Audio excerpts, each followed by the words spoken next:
Good day and greetings from the Great White North. My name is Prickly Poo and welcome to day 294 of a year of change. Today I want to sort of talk about something that it was sort of a plan I had had and it just sort of really dawned on me today that I haven't really met it the way I wanted to. Not in a bad, not really bad. Anyway, when I first started doing this, my goal was when I hit my halfway point, I was going to join a gym so that I could say, okay, I have a good hold on what I need to eat and how I need to eat and things like that. And I've been doing some regular exercise. And now I want to go and actually say, okay, here's what I've been doing. So I'm not just one of these people that's sort of going, I'm going to join a gym today. Talk to someone and see if they can help. And it didn't dawn on me until recently that my halfway point, I got to, roughly around New Year's is when I started reaching that halfway point. I really wanted to hit that for New Year's. So when I was able to finally do that, I thought, great, this is the time I'm going to be able to join a gym and get all my stuff done. Which, of course, didn't happen because I shelled out like 3 weeks pay on the cat, which, by the way, I should update you on. The cat is fine. I should have really, because I went through a whole thing going, the cat might die if it goes under. Cat is fine. Went through operation, yanked 3 of its teeth out.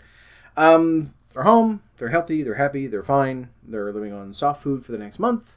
So they're just thinking everything is awesome. And hopefully they will stay healthy all the way through. Anyway, just for those of you out there that are worried, cat's doing okay. But because of the timing of that, I'm shelling out a whole shit ton of money that I really didn't have. And New Year's coming up, I wasn't actually able to go out and join the gym.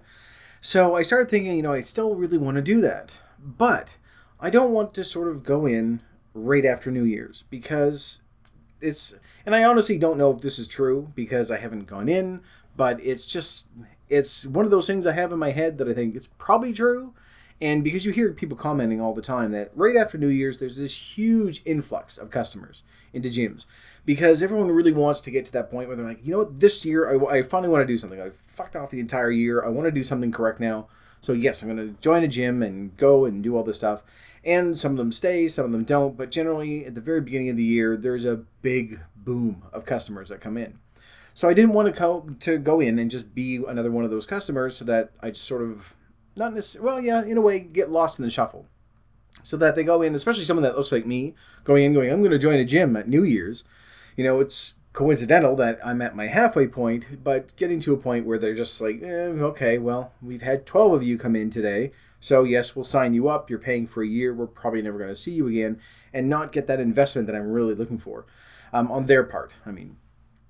And it'd be nice to be able to go in and say, I've lost this much weight and this is what I've been doing for the past few months. And, here's how I've changed and here's what I've been building on with the treadmill and stuff like that. But again, because there's such a huge group of people that are going to be there, like a bunch of new customers, they're going to be occupied, helping them, showing, here's how you use this machine, here's how you do that. So I thought, okay, I'm probably going to wait for a little bit. Plus, I can't afford it right now because I don't have any money. But what I think I'm going to do is just sort of readjust that goal so that instead of saying it's at the halfway mark, I want to be able to go in. Going in and being able to say, I'm halfway through where I need to be and here's where I was before and everything else will be good. But I think what I'm going to do is keep doing what I'm doing, keep working towards my goal. And, after that sort of that initial influx of customers dies down a bit, I'll be able to go in then, be caught up on my money, and I can go in and I want to be able to say, here's what I've been doing, and so far I've lost 100 pounds. I want to be able to go in after the 100-pound mark, which is really weird when you think that I've got like 25 pounds left to lose, and I've lost 100 pounds, which is the size of a small person. It's so weird. 75 is the size of a child, but 100 pounds, losing triple digits is going to be really weird. It's going to feel so strange. It's going to feel great. But it's going to be weird saying, I've lost, 100 pounds. Months and months and months ago when I first started this and I was talking to someone at work, they said, you should go talk to this person because they know what they're doing and blah, blah, blah. And I think, okay, well, generally people go, oh, no, they lost like 20 pounds. And I remember them saying he's lost like 100 pounds, which at the time I just went, holy shit, that's a huge amount of weight to lose. Like losing 100 pounds is amazing.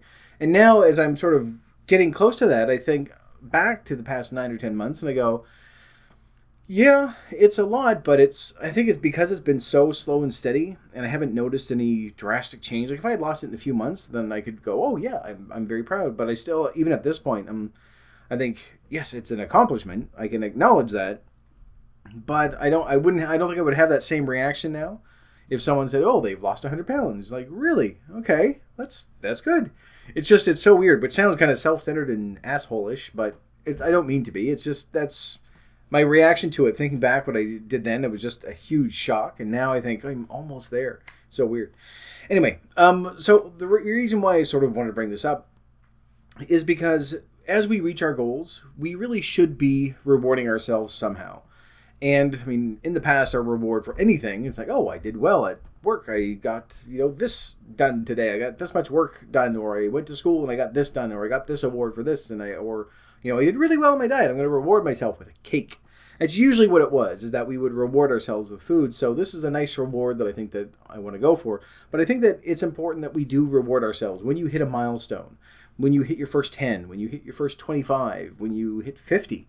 When you're hitting these milestones, or the first time that you do your first minute jog, or the first time that if you decide to lift weights, if the first time that you lift 50 pounds, or set yourself a goal, and not something to say, okay, well, I need to reach this goal by this time. Just as you slowly progress, as we make our way there, once you do hit it, reward yourself with something. And I mean, obviously, it's not going to be something that you can go, oh, well, I'm just going to go out and buy this now, because maybe you can't afford it at the time. Like me, I can't afford the gym right now. Plus, the timing is all weird with everybody. And in my head, I'm thinking, is this sort of an excuse because you don't want to go and be seen with people? I'm sure part of it is. But really, I think, that 100-pound mark will be good. So, plus, there's stuff that I can do here, which I never even thought of. Today, actually, didn't do my treadmill today. But I thought, because I keep saying we're going to need to start changing things up, and eventually we're going to need to add in additional exercises. Whatever you're doing right now, you have, sort of a set pattern. You know what you're doing. And then tomorrow we're going to talk about the moderate exercise and vigorous exercise and all that stuff, and sort of progress that way.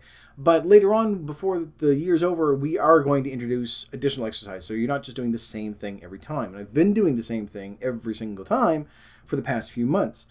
And I thought, well, there's the weightlifting. People have told me that, that's fun once you get into that and things like that. But then I thought, I don't really want to do something where it's, okay, well, now you got to go out and buy something else. Because I really want to sort of stay away from that. And then it dawned on me, which this gives you an idea of just how far removed I am from any sort of fitness, guru, instructor kind of mentality that it would be out there. I thought, what, I used to try to do, let's clarify that, used to try to do sit-ups and push-ups before I got my treadmill years ago. And it got to a point where I would say, okay, well, this week or today I need to do 5, and then I need to do 10 or whatever. So I thought, I could start doing that. So I think that's probably what I'm going to start doing this week, is introducing that. And then once I know what I'm doing, then I'll bring it over to you guys and we can sort of go from there. But today I thought, I'm going to try. I haven't tried a sit-up yet, because sit-ups do worry me because of my back injury. But I think because I have so much weight gone now, it's going to be much, much easier, and I'm not pulling as much weight up. So I think it'll probably be okay. But I thought I'm going to try push-ups just to see how many I can do. I did do more than one. Just so that we can clarify that right off the top, I did do more than one. I did less than 3.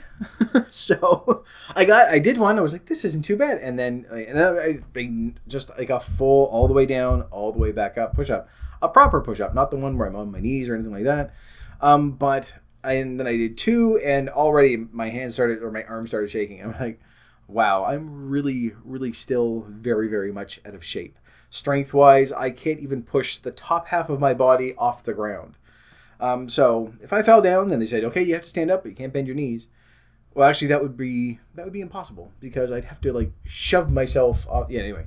If they said you have to do a push-up, I can do 1. That's not a problem. But if they said, well, drop and give me 20, no, I'm just, there's no way I'm going to. Either shoot me or let me do something else. I don't care. It's not going to happen. But I thought, that's a good starting point, because no matter who you are, assuming that you can move and you can do, push-ups or sit-ups or whatever, it doesn't cost anything. It's just, it's a matter of worrying about injury and making sure that how far to go before you push yourself too far. So it's cheap, it's free, and I want to do it for a little bit before I actually come back and say, okay, I now have advice on it. As far as what's working for me, because I don't want to just say, all right, here's what we're doing next week, and then me going, I fucked up and I've disabled 5 people. So it's quite a few. That's a big chunk. It's more than 10% of the people that watch. It's probably more like half the people. Actually, there might be more people than watch on a regular basis. So yeah, good job. We've crippled everybody. Well done. So your arms won't work, your legs won't work, your back will be broken, and then everything's just going to go to shit. So anyway, yes, that was my plan. That's the part of the reason why I didn't join the gym. The majority of it is I've just shelled out a shit ton of money on a cat, which I really hope sort of pulls through.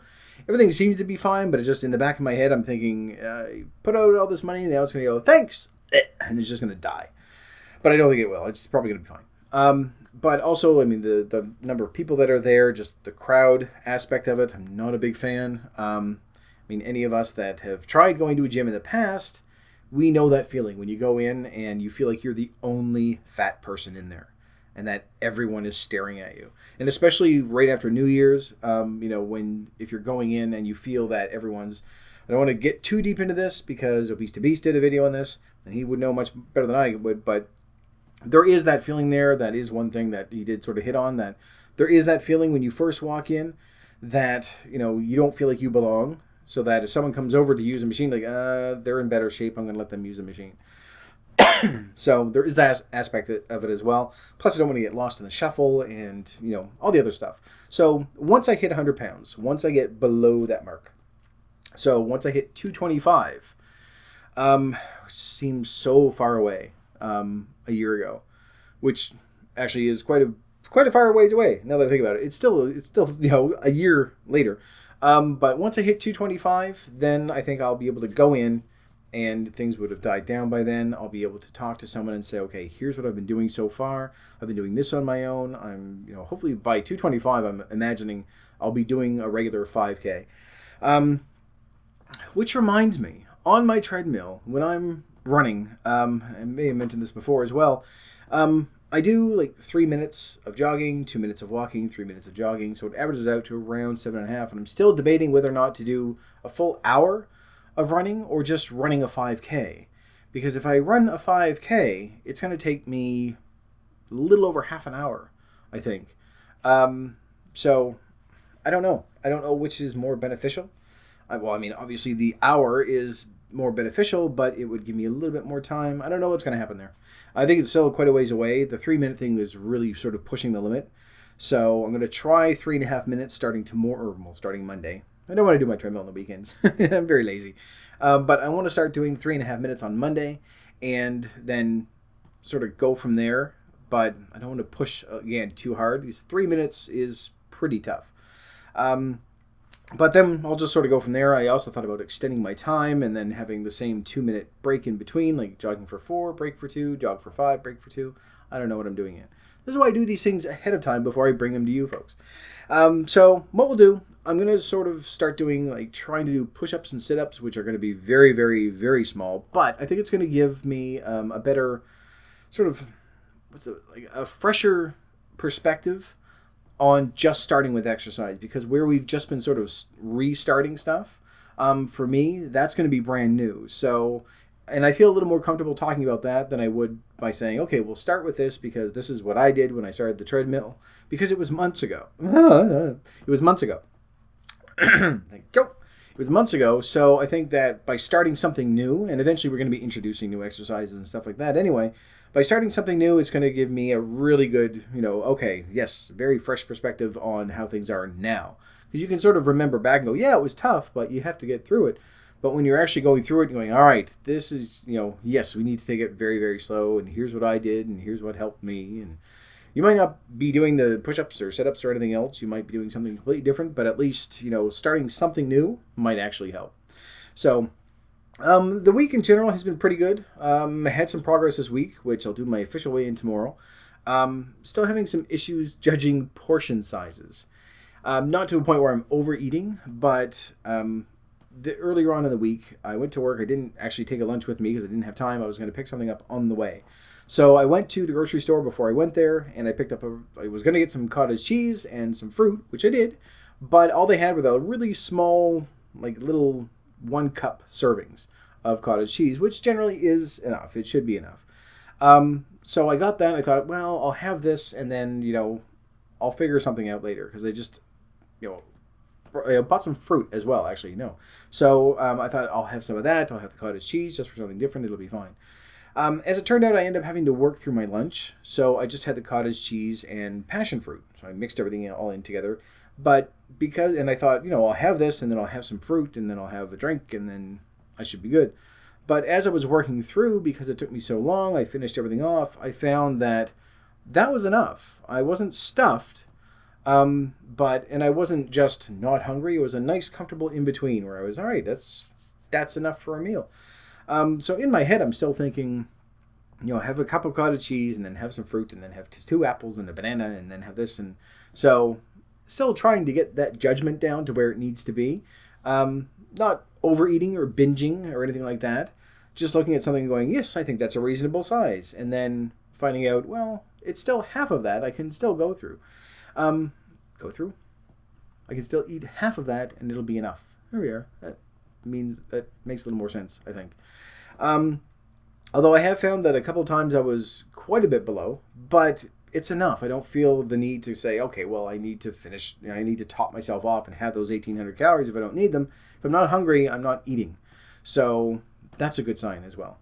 Anyway, okay, I'm going to make this one shorter than 20 minutes. I promise. This is just an update thing, so there's no real deep topic that we're going to talk about to get, all philosophical and deep and douchey about.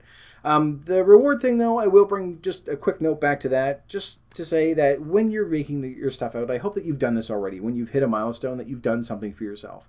Because it is hard work. No one's going to understand that more than we do, that it's tough to get to where we need to be. And we're making it as easy as possible.